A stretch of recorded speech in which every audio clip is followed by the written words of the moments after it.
I want to reinforce the point. Your behavior creates your brand. Your behavior determines what people say about you. What people say about you is your brand. What do people say about you? I'll leave it hanging there for a couple of seconds. In the business that you are in, creating an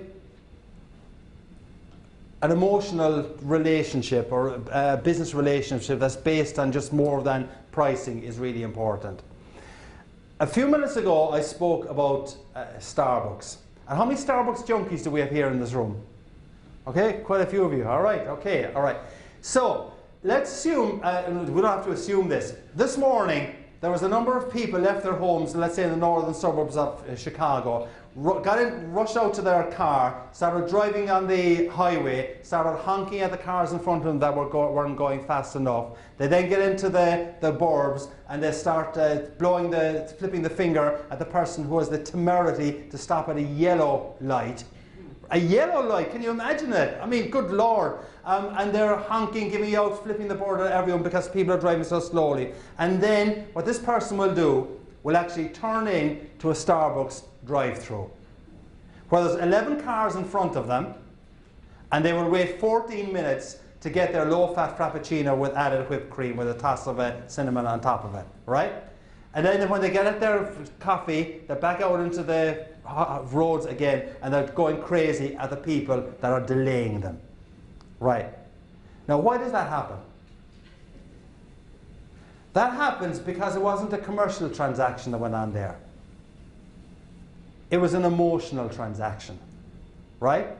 And I think the more that you can move away from just pure commercial transactions to emotional transaction, the better your chances of being successful and getting repeat business.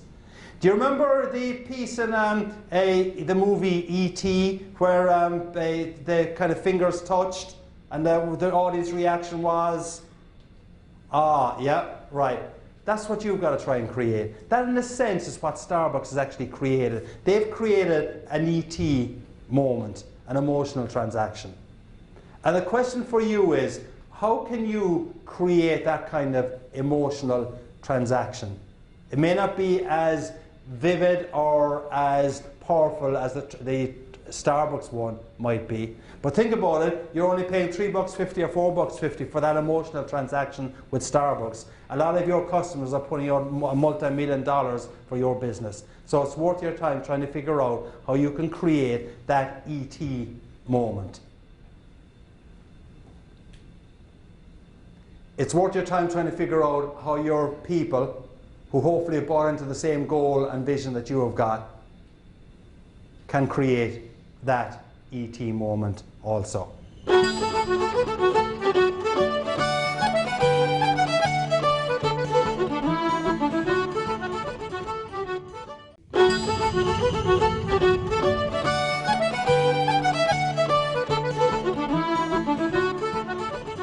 For you, every single day you face challenges.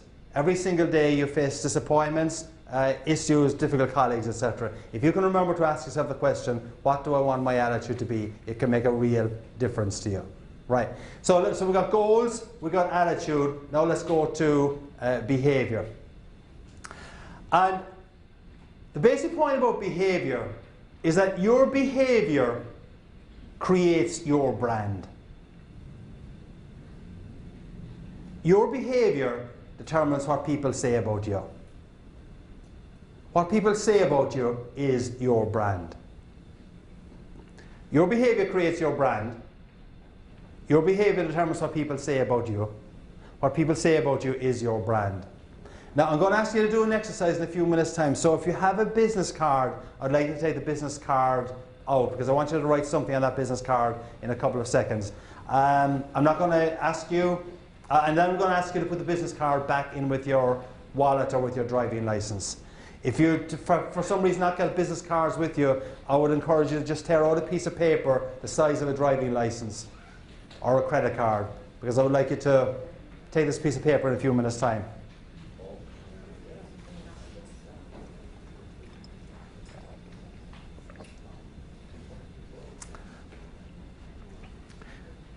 Right, your behavior creates your brand. Your behavior determines what people say about you. What people say about you is your brand. You've got great products. Your competitors have got great products. At the end of the day, a very large part of the purchasing decision is dependent on what your clients, your customers say about you.